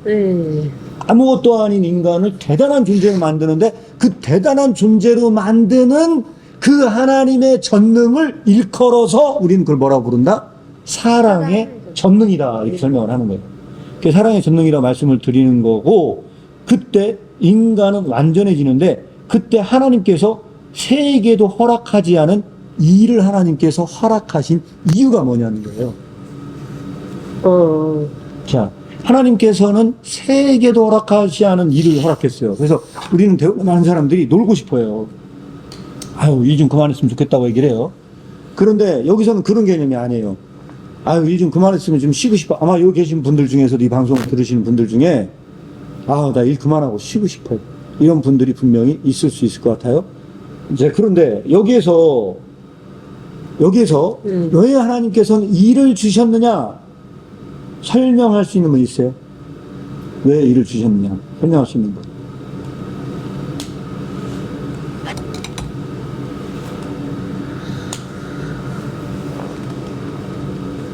기다려야 되죠? 답을 올려주실 동안? 네, 한번 설명 좀 해주십시오. 이 일을 왜 하나님께서 일을 주셨을까? 네. 왜 하나님께서 일을 주셨는지를 설명해 주시면 이거는 오늘 가장 중요한 주제 네. 중에 하나이기 때문에 꼭 짚고 넘어가요. 박양재님께서 네. 저요하고 하셨는데, 네. 아, 예. 모르셨다고 돌려주셨는데, 그러면 일단 제가 설명을 드릴게요. 우리를 통해서 하나님께서 일하시고, 네. 그 하나님의 영광을 스스로 네. 나타내시려고 하셨나요? 이거는요, 제가 오늘 중요한 영화이기 때문에 이건 꼭 짚고 넘어가야 돼요. 정답은요, 기쁨을 위해서 일을 허락하셨대요. 우리의 기쁨? 네, 우리의 기쁨을 위해서. 아, 우리의 기쁨을 위해서 허락하셨는데, 여기서 재미난 예화가 하나 나오거든요. 네. 그 예화는 뭐냐면, 댄서 얘기가 나와요. 춤을 추는 사람이 이마에 땀을 흘린다는 거예요. 이마에 땀을 흘리는데, 그가 즐거워한다는 거예요. 기뻐한다는 거예요. 댄서가. 네. 그럼 댄서에게서는 춤을 추는 것은 일이라는 거예요. 일인데 그가 일을 하면서 그가 기뻐한다는 거예요. 네. 근데 이거보다 더 중요한 비유가 하나가 나와요. 하나가 나오는데 그게 뭐냐면 루드비그 유모차 예화예요. 예, 그 아기. 네. 아기 예화가 나와요. 이건 어디 나오느냐? 여러분들이 이 유모차 얘기를 알려면요. 스스로 판단하라가 좀 어려운데 책 내용이 스스로 판단하라에 나오는 내용이에요. 근데 이 내용을 여러분들이 설명을 드리면 아마 좀 이해가 가실 거예요. 네. 유모차를 미는 아이가 나오는데 이 아가가요. 유모차를 너무 밀고 싶어 하는 거예요. 유모차를 너무 밀고 싶어 해요. 네. 그러니까 엄마가 야, 너 못 밀어. 너는 밀 수가 없어 하는데 애가 너무 유모차를 미는 놀이를 하고 싶어 하는 거예요. 예. 그러니까 엄마가 그걸 보다가 네. 야, 그럼 밀어 하고서 애를 유모차를 줬는데 애가 유모차를 못 밀어요. 네. 아이의 능력으로는 유모차를 밀 수 있는 게 아니야. 그의 능력은 불가능해요. 불가능한데 엄마가 뒤에서 몰래 이 손가락으로 살짝 밀어준다는 거예요. 네. 그랬더니 아이가 너무 기뻐하는 거예요. 그렇죠. 예, 너무 기뻐하는 거예요. 그러면은 왜 엄마는 아이가 할 수 없는 그 유모차를 밀었냐라고 하면은 아이의 딱 하나라는 기쁨을 거예요. 위해서? 그 아이의 기쁨을 위해서 네. 엄마가 유모차를 밀어줬다는 거예요. 그런데 그 아이는 어렸을 때는 모른다는 거예요. 그 나중에 아이가 성장을 해. 성장을 다 큰 어른이 돼. 어른이 되면은 나중에 깨달아요. 아, 엄마가 나의 기쁨을 위해서 내가 밀 수 없는 유모차를 그 당시에 밀어준 거구나. 그때 유모차를 민 것은 내가 한 것이 아니고 엄마가 유모차를 밀었구나. 그것은 나의 능력으로 한 것이 아니었구나. 라는 것을 고백하듯 네. 나의 능력으로 한 거야 라는 사람에게는 그 기쁨이 없어. 그런데 하나님께서 이걸 해주셨구나 예. 라는 고백이 나온 사람에게 하나님의 동역자가 된 동시에 그에게 하나님께서 주신 기쁨이 함께 한다는 거죠. 예. 그런 것 같아요. 네, 이것이 바로 오늘 이 동역자 얘기에서 하고자 하는 궁극적인 방점입니다. 네네. 혹시 여기까지 질문 있으시면 말씀해 주시고요. 없으면 오늘 사실 나누고자 하면 더 많은 부분들이 있으나 네. 오늘 여기까지 이야기하고 마무리하도록 하겠습니다. 혹시 마지막으로 질문 있으신 분 있으면 말씀해 주시면 답변 드리겠습니다. 그러면 만약에 네. 내가 예수님을 믿는 사람이라고 하는데도 네. 어떤 일에서 네. 기쁨을 찾지 못한다면 네, 네. 하나님께서 하셨다는 고백도 없고요. 네. 그러면 그 사람은 기독교인이 아닌가요? 기독교인이지만 저는 그렇게 생각하거든요. 기독교인이지만 네. 이 키르케고르의 이야기에서 가장 중심적인 주제, 이 책에서 암시하고 있는 주제가 하나 있어요. 현재화된 하나님 나라. 아멘. 현재화된 하나님 나라예요. 이것은 무슨 얘기냐? 천국의 천국이라는 게 죽어서만 가는 게 아니고 이 땅에서 실현이 돼요. 그렇죠. 그런데 이런 삶으로 들어오지 않는 한은 하나님 나라가 내 속에 없어. 메마른 광야와 같은 삶을 살게 돼요. 늘 일에 찌들려.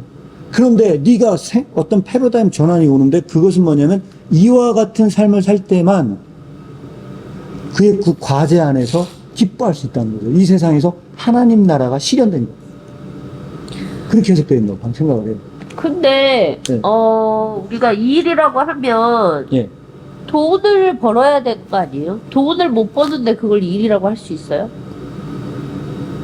자본주의 사회에서는요, 네. 돈을 벌어야죠. 근데 하나님께서 자본주의 사회에만 계시는 건 아니지 않아요?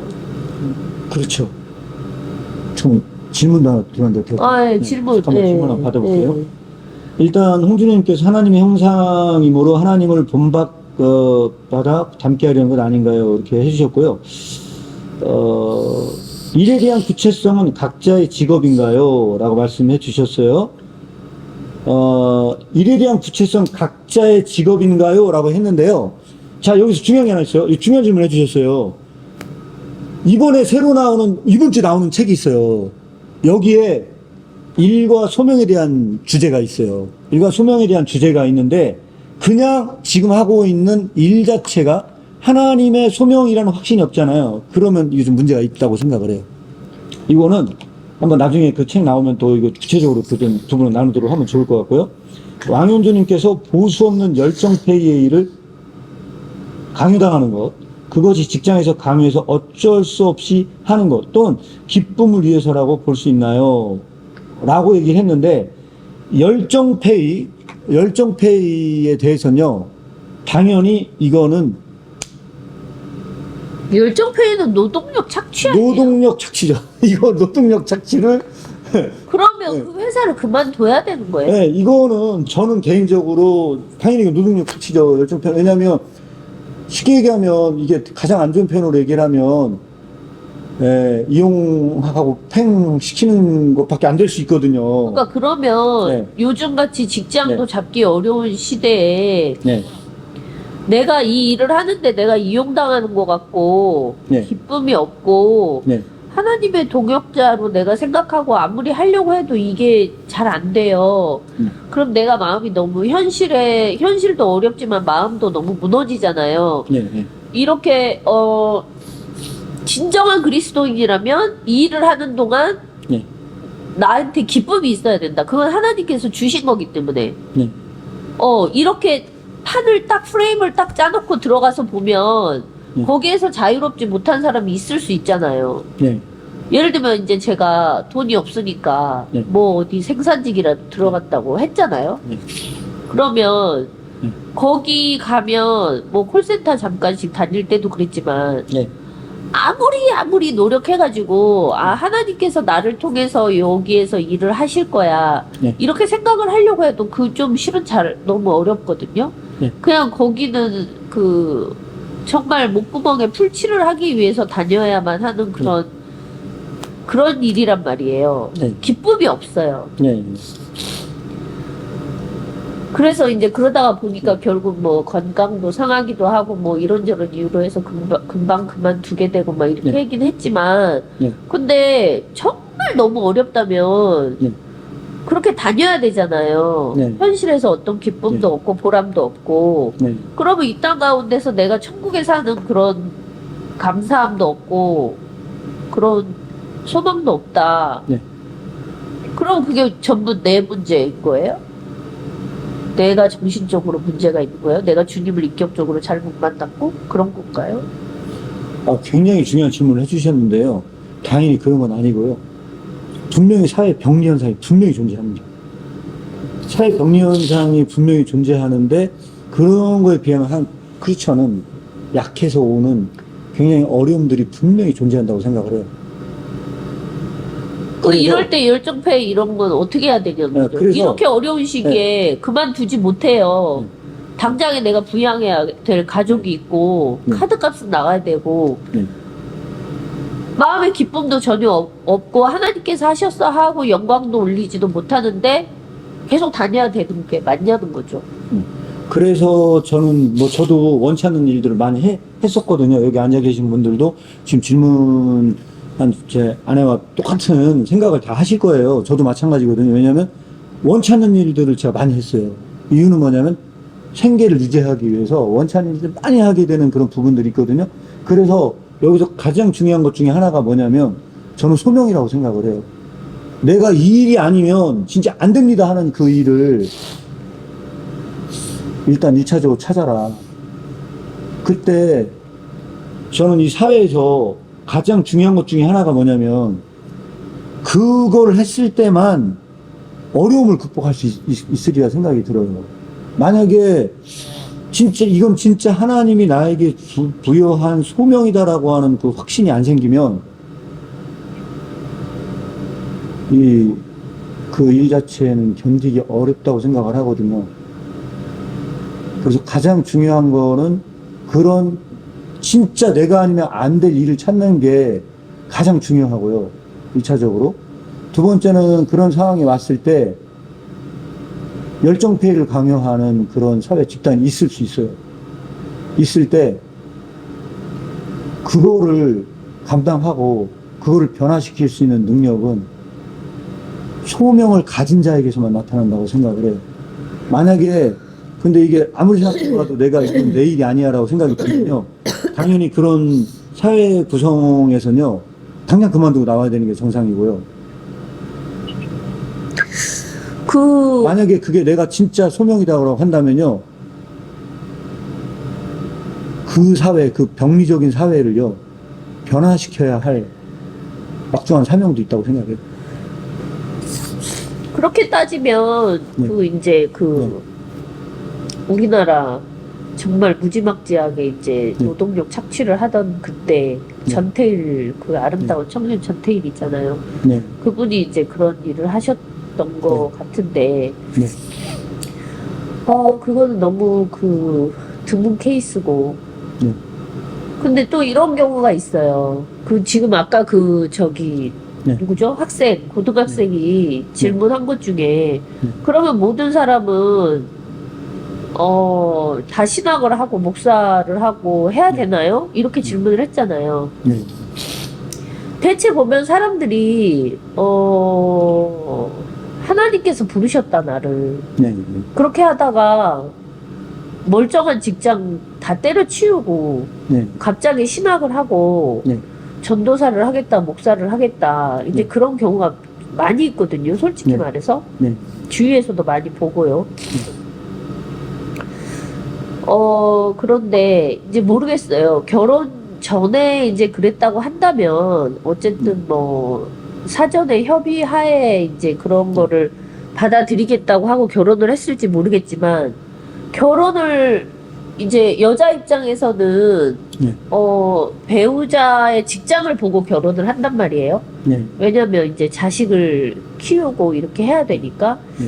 그렇게 해가지고 어떻게 보면 뭐 공무원이라든지 뭐 본인이 생각할 때 뭐 좋은 직장, 뭐 대기업이라든지 안정된 직장을 잘 다니고 있는 어떤 남편을 만났단 말이에요. 네. 근데 이제 결혼해가지고 살고 있는데 갑자기 이제 그 남편이 네. 뭐 나 예수님을 너무 깊이 만났는데 나는 주님의 일을 해야 될 것 같아. 이렇게 하고 아내는 극구 만류를 하고 가족들은 다 만류를 하고, 그런데 그 잘 나가던 직장을 때려치우고 본인이 이제 신앙의 길을 갔어요. 그렇게 해가지고 어떻게 보면은 되게 어려움을 겪는 그런 가족들을 주위에서 제가 많이 보거든요. 그런 사례도 많이 들었고.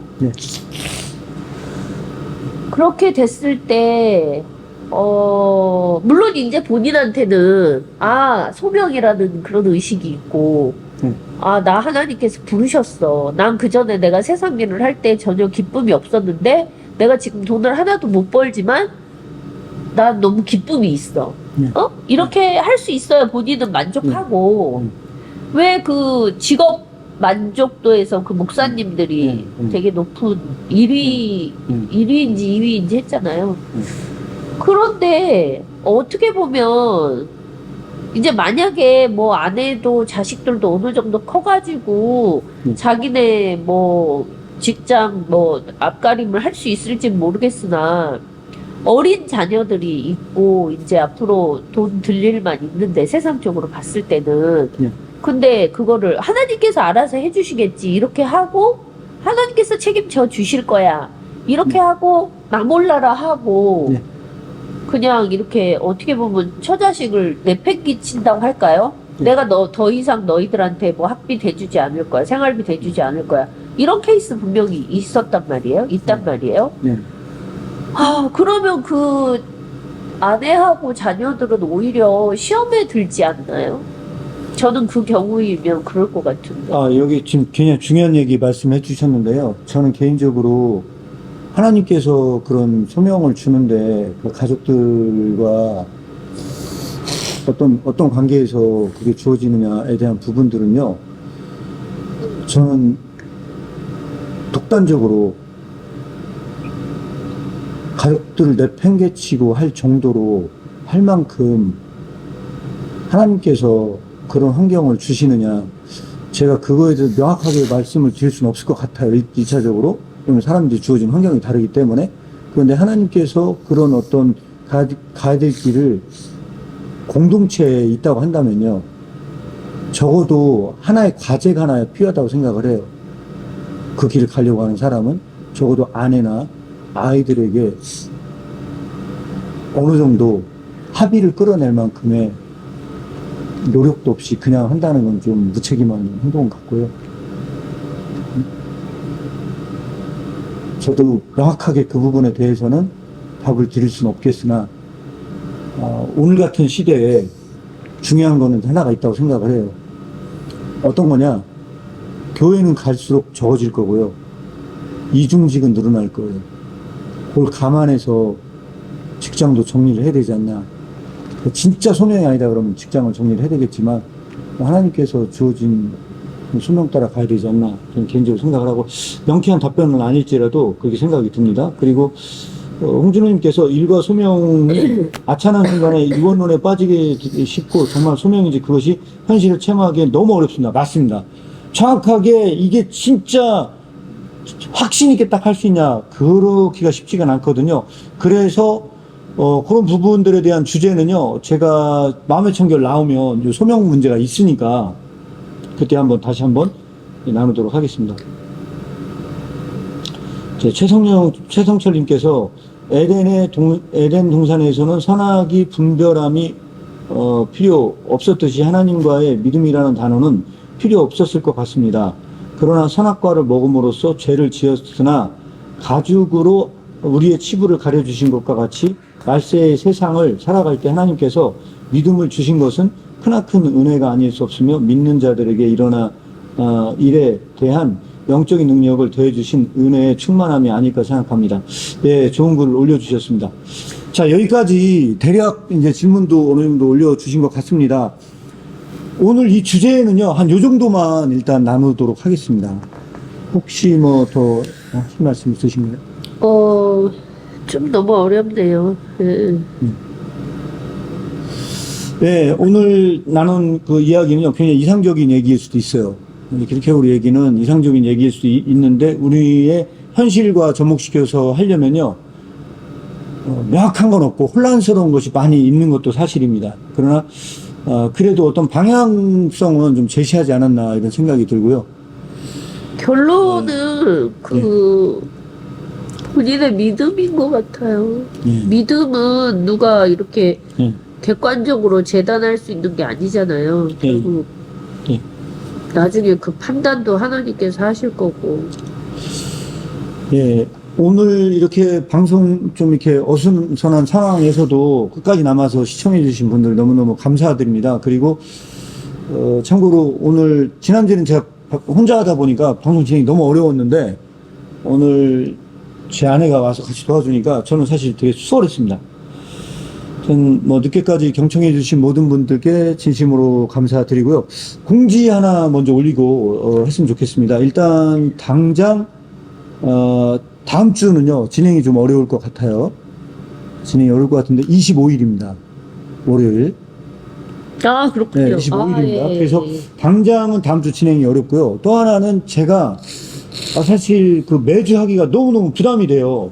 매주 하기가 좀 부담이 되거든요. 그래서 라이브 방송을요, 2주에 한 번 정도 하려고 생각 중에 있어요. 저 매주 하려고 하니까 저도 준비가 너무 어렵고. 근데 네. 그래도 뭐 숫자는 적지만 네. 항상 봐주시는 분들 계시잖아요. 네. 근데 만약에 이분들께서 그래서. 저도 매주 네. 해주세요. 그럼 어떻게 하실 그리고 또, 거예요? 또 하나는 뭐냐면요. 제가 2주에 한 번 하면 지금보다 준비 더 잘할 수 있을 것 같아요. 그래요? 네, 저 매주 하는 것보다 2주에 한 번 하면은 준비를 제가 하기가 좀 수월할 것 같고, 2주에 한 번 정도 하면 제가 또 방송하기 전에 미리 좀 홍보도 좀 하고, 약간 시간적인 여유가 있을 것 같은데, 일주일 시간이니까요. 너무너무 금방금방 와요. 그렇긴 해요. 진짜 제가 이 준비할 수 있는 게 시간적으로 좀 어려움이 좀 있어요. 네, 그래서 제가 좀 아무래도 아쉽게도 이게 양질의 준비를 위해서 2주에 한 번 정도 라이브 방송을 일단 하는 것을 그렇게 알고, 어차피 지금 대부분 다 열심히 들으시는 분들이 또 듣기 때문에 그렇게 말씀을 드리도록 하겠습니다. 예. 그리고 25일 날은 성탄절, 다음 주 1월 1일이라 준비하시기 더 어렵고, 그렇군요. 제가 그 생각 못 했습니다. 그러면 제가 다음 방송은요, 또 1월 1일이니까요, 예. 제가 1월 8일 날 라이브를, 새해 첫 라이브를 시작을 해서, 그러면은 만약에 그렇게 된다고 하면 둘째 주, 넷째 주가 되겠네요. 그래요? 아이고, 그래도 둘째 주, 넷째 주. 두 번이나 건너뛰면 좀 그렇지 네. 않을까요? 저도 좀 쉬었다가 하겠습니다. 쉬었다 하겠고요. 예, 2주에 한 번씩 하는 게 좀 좋을 것 같다는 생각이 들어요. 제가 개인적으로 생각할 때. 그렇게 준비하면 좋을 것 같고요. 다음 주제는 제가 한번 생각해보고 진행할 예정이고요. 만약에 책을 한다 그러면 마음의 청결이 중요한 책인데 좀 어렵습니다. 그 마음의 청결 제가 제대로 할 저희가 있고요. 만약 그게 아니라고 하면은 주제로 다룰 수도 있고요. 그건 한번 정해가지고 새해는 둘째 주부터 시작하도록 하겠습니다. 자, 그러면 오늘까지 지금 늦게까지 시청해주신 모든 분들께 진심으로 감사드리고요. 오늘 방송은 이것을 마무리하겠습니다. 그리고 제가 녹화한 녹화본을요, 좀 잘해서 정확하게 한번 별도로 따로 올리겠습니다. 라이브는 라이브 방송대로 냅두고 녹화본 별도로 제가 한번 올려드리겠습니다. 자, 그러면 기다려 주신대. 네, 새해 다시 뵙겠습니다. 오늘 그래요? 새해 내년이에요? 네, 2024년에 뵙겠습니다. 새해 복 많이 받으시고 네. 2023년 라이브 방송 마지막 방송 마무리하겠습니다. 네. 네, 새해 뵙겠습니다. 새해 뵙겠습니다. 네, 다들 감사합니다. 감사합니다. 방송 마치겠습니다.